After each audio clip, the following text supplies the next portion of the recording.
என் அன்பு மகனே, என் அன்பு மகளே, ஒரு நிமிடம் இதை ஒதுக்கி கேள்.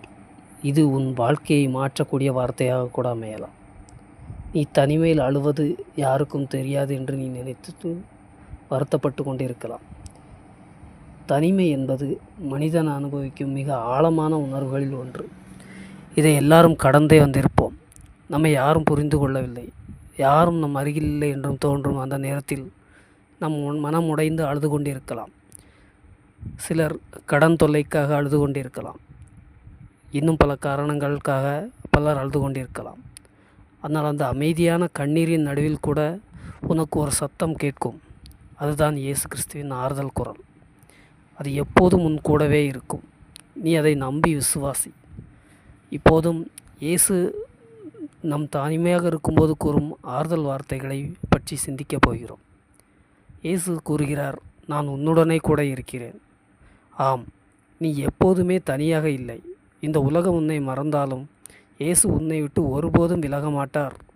இந்த வார்த்தையை நீ நம்ப வேண்டும்.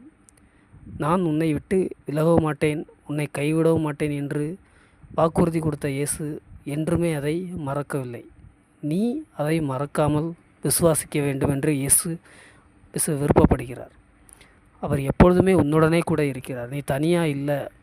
இந்த உலகமே உன்னை எதிர்த்தாலும் மறந்தாலும் உன்னை யாரும் நம்பலைனாலும் நீ தனிமையில் அழுற உனக்கு ஆறுதலாக எப்போதுமே இயேசு இருக்கிறார். அவர் சொன்ன வார்த்தை, நான் உன்னுடனே கூட இருக்கிறேன்னு தான் சொல்லியிருக்கிறார். அடுத்ததை பார்த்தோன்னா, அவர் உன் கண்ணீரை காண்கிறார். நீ அமைதியாக அழும்போது கூட அந்த ஒவ்வொரு சொட்டு கண்ணீரும் எப்போவுமே வீணாகாது. ஒவ்வொரு சொட்டு கண்ணீருக்கும் அவர் பதில் சொல்லிக்கிட்டே தான் இருப்பார். அதை நீ விசுவாசிக்கணும். ஒவ்வொரு கண்ணீரையுமே அவர் கவனிக்கிறார். நீ உன் வலியை யாரும் புரிஞ்சிக்கலை, என் வலி யாருக்கும் தெரியாது அப்படின்னு சொல்லிட்டு நீ அமைதியாக தனிமையில் உட்காந்து அழலாம். உன் வலி யாருக்குமே புரியலை அப்படின்னு சொல்லிட்டு நீ வருத்தப்படலாம். ஆனால் உனக்கு உன் வலியை புரிகிறதுக்கு இயேசு இருக்கிறார். இயேசுக்கிட்ட உன் வலிகளை, உன் கண்ணீர்களை, உன் கவலைகளை நீ சொல்லு. அவர் உன் கண்ணீரை காண்கிறார். உன் அலறலை கர்த்தர் கேட்கிறார். நீ அதை புரிஞ்சுக்கோ. உன் விண்ணப்பங்களை கர்த்தர்கிட்ட சமர்ப்பி. அடுத்து பார்த்தோன்னா, உன் உடைந்த இருதயத்துக்கு அவர் மறந்து போடுறார். உன் மனம் உடைஞ்சு போயிருக்கலாம். நிறைய பேரோட மனம் இப்போ உள்ள காலத்தில் சில பேருக்கு குடும்பத்தில் கஷ்டம் இருக்கலாம், சில பேருக்கு உடல் வியாதிகள் இருக்கலாம், நோய்வாய்ப்படலாம், தன்னுடைய உடல் பலத்தை குறித்த கவலை இருக்கலாம். இதனால் உங்களுக்கு சில பேர் நம்மளை நக்கல் பண்ணலான்ட்டு நம்ம நிறைய நேரத்தில் நம்ம மனம் உடைஞ்சு போய் அழுதுருப்போம். ஆனால் அந்த மனம் உடைஞ்சு அழுத நேரத்தில் கூட நமக்காக ஒரு ஆறுதல் குரல் வருதுன்னா அது இயேசுவோட குரலாக தான் இருக்கும். கண்டிப்பாக அது உங்களுக்கு ரொம்ப நெருக்கமாக கேட்குறோம். நீங்கள் ரொம்ப அமைதியான நிலைமைக்கு போகிறீங்க அப்படின்னா அந்த குரல் கண்டிப்பாக உங்களுக்கு கேட்கும். உடைந்த இதயம் உள்ளவருக்கு கர்த்தர் சமீபமாக இருக்கிறாருன்னு கர்த்தர் வாக்குத்தத்தம் கொடுத்துருக்காரு. உங்கள் கனச்ச இருதயம், உடைந்த இதயத்துக்கு கர்த்தர் கண்டிப்பாக மறந்தாக இருப்பார். நீங்கள் உங்களோட கவலைகளை கர்த்தர்கிட்ட சமர்ப்பிச்சிங்கன்னா கண்டிப்பாக அவர் உங்களுக்கு மறந்து போடுற ஒரு ஆறுதல் வார்த்தையை கண்டிப்பாக கொடுப்பார். நீங்கள் அதை விசுவாசிக்கணும். உங்களோட தனிமை ஒரு முடிவு அல்ல. கண்டிப்பாக இன்றைக்கி நீ தனியாக இருக்கலாம். இது ஒரு காலமாக தான் இருக்குது. இந்த காலம் எல்லாமே கடந்து போகும், இதுவும் கடந்து போகும். அதை நீங்கள் முதல்ல ஞாபகம் வச்சுக்கோங்க. இந்த தனிமை எப்போதுமே நிரந்தரமாக இல்லை, இது ஒரு முடிவும் அல்ல. இயேசு உன் வாழ்க்கையில் புதிய தொடக்கங்களை கொடுக்குறதுக்கு கர்த்தர் வல்லவராக இருக்கிறார். உனக்கு இப்போ கஷ்ட காலங்களாக இருக்கலாம், கடன் தொல்லைகள் இருக்கலாம், கல்யாணம் முடியாமல் இருக்கலாம், கல்யாண வாழ்க்கையில் பிரச்சனைகள் இருக்கலாம், குழந்தை பாக்கியம் இல்லாமல் இருக்கலாம்.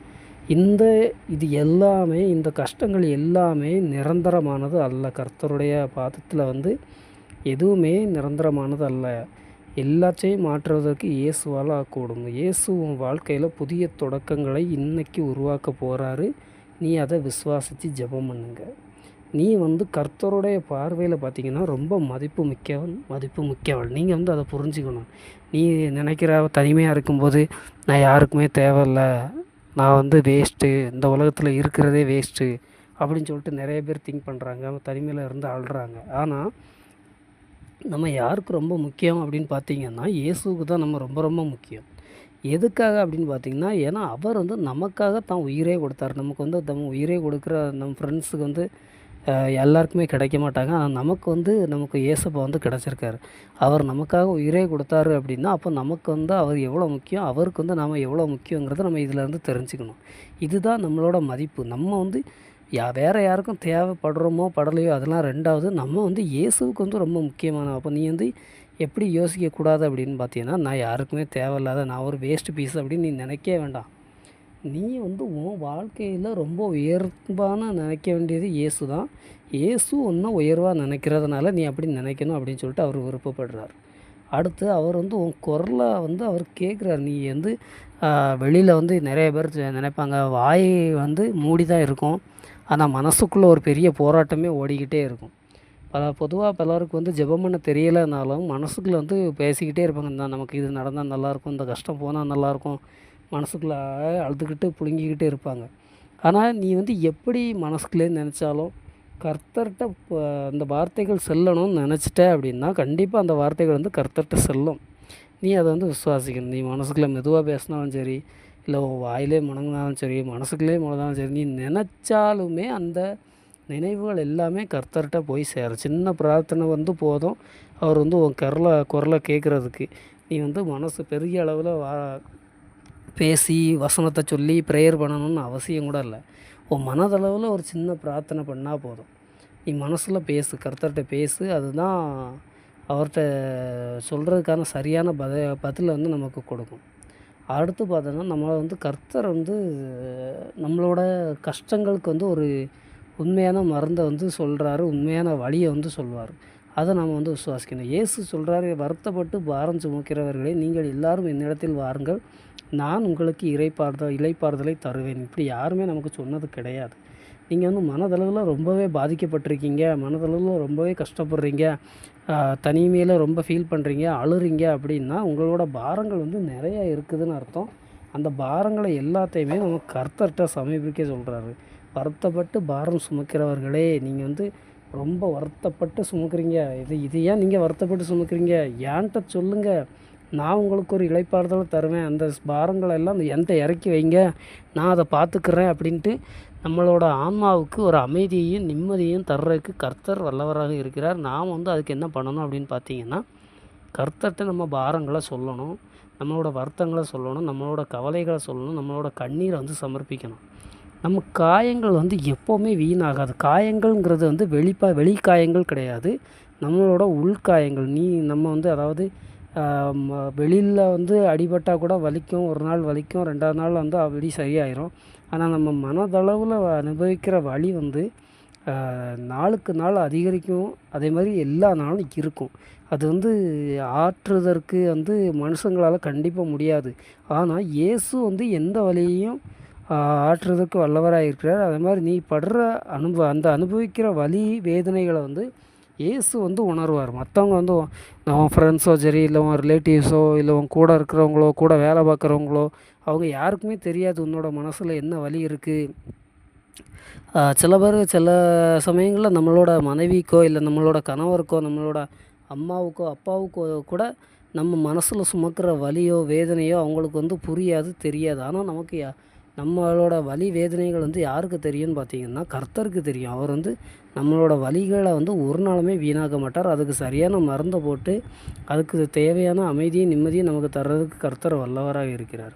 அது மட்டும் இல்லாமல் நம்மளோட அடுத்த மெயின் என்னன்னு பார்த்திங்கன்னா, அவர் நம்ம நண்பனாக இருக்கிறார். அவர் நம்முடைய நெருங்கிய சிநேகிதன். அதாவது உலகமே நம்மளை விட்டுட்டு போனாலும் இயேசு நம்ம கூடவே இருக்கிறாரு, கூடவே நடக்கிறாரு அப்படிங்கிற ஒரு விசுவாசம் நமக்கு கண்டிப்பாக இருக்கணும். நான் உன்னுடனே கூட இருக்கிறேன்னு சொல்லிட்டு கர்த்தர் வாக்குத்தத்தம் கொடுத்துருக்கிறார். இதை நம்ம விசுவாசிக்கணும். அது மட்டும் இல்லாமல் நம்ம மேக்ஸிமம் பார்த்திங்கன்னா நம்மளோட ஃப்ரெண்ட்ஸ்கிட்ட தான் மேக்ஸிமம் எல்லாத்தையுமே ஷேர் பண்ணுவோம். அதே மாதிரி கர்த்தர் என்ன விருப்பப்படுறாருன்னா, அவர் உன் ஃப்ரெண்ட்ஸாக ஏற்றுக்கோ, உன் நண்பனாக ஏற்றுக்கோ. அவர் நீ அவரை உன் நண்பனாக ஏற்று உன்னுடைய மனசில் உள்ள எல்லா பாரங்களையுமே அவர்கிட்ட சொல்லு. அவர் உனக்கு உண்டான சரியான சொல்யூஷனை கொடுப்பார்.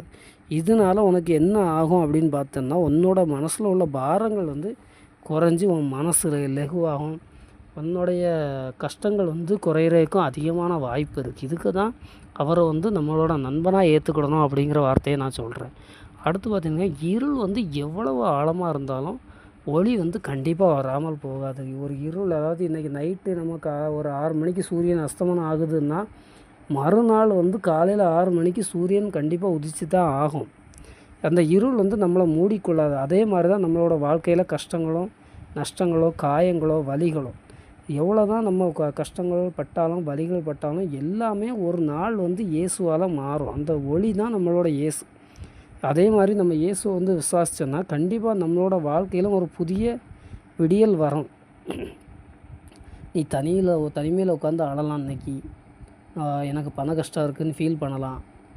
இல்லை வேறு ஏதாவது பிரச்சனைகள் இருக்குது, கடன் தொல்லைகள் இருக்குது அப்படின்னு சொல்லிட்டு ஃபீல் பண்ணலாம். எனக்கு சரியான வேலை இல்லை, என்னுடைய ஃப்ரெண்ட்ஸ் எல்லோரும் என்னை ஒதுக்குதாங்க, என்னை நக்கல் பண்ணுறாங்க, கேலி பண்ணுறாங்க, என்னோடய உறவினர்கள் வந்து என்னை வந்து நம்ப மாட்டேங்கிறாங்க, என்னை வந்து காயப்படுத்துகிறாங்க அப்படின்னு சொல்லிட்டு நிறையா பேர் நீங்கள் ஃபீல் பண்ணலாம். இன்னும் நிறையா பிரச்சனைகள் ஒவ்வொருத்தருக்கும் இருக்குது. ஒவ்வொருத்தருக்கும் பர்சனல் ப்ராப்ளம்ஸ் நிறையா இருக்குது.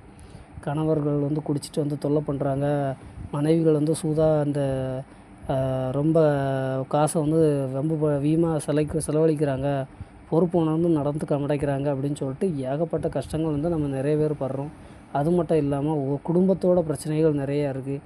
நமக்குன்னு சரியான வீடு வாய்ப்புகள் இல்லை, சாப்பாட்டுக்கு கஷ்டமாக இருக்குது, நல்ல ட்ரெஸ்ஸு இல்லை, குழந்தை பாக்கியம் இல்லை, கல்யாணம் நடக்கலை, இன்னும் நிறையா பிரச்சனைகள் இருக்குது. அதெல்லாம் நினச்சி நம்ம தனிமையில் வந்து ஃபீல் பண்ணி அழுதுகிட்டு இருக்கோமா? இன்றைக்கி வந்து அதுக்கு ஒரு சொல்யூஷன் இருக்குது. என்ன அப்படின்னு பார்த்தீங்கன்னா, உன்னுடைய கண்ணீர் எல்லாத்தையுமே இயேசு வந்து காண்கிறார். அவர் வந்து உனக்கு ஒரு ஆறுதல் தருவதற்கு வல்லவராக இருக்கிறார். இப்போவும் நம்ம வந்து என்ன பிரார்த்தனை பண்ண போகிறோம் அப்படின்னா, இயேசுவே, நான் இப்போ வந்து தனிமையில் அழுறேன், நீர் என் இதயத்தை பார்க்குறீங்கிறத நான் விசுவாசிக்கிறேன். என்னை வந்து உம்முடைய கரங்களை, ஆணி பாய்ந்த கரங்களை வச்சு என்னை வந்து தேய்ச்சின் என்னை வந்து ஆறுதல் படுத்தும்னு, நான் தனியாக இல்லைன்னு நீங்கள் வந்து உணர வைங்க. என் வாழ்க்கையில் வந்து உங்கள் சமாதானத்தை நிரப்புங்க, என் கண்ணீரை நீங்கள் உங்கள் கையால் தொடைங்க அப்படின்னு சொல்லிட்டு நீங்கள் எல்லாருமே ப்ரேயர் பண்ணுங்கள். ஆமென்.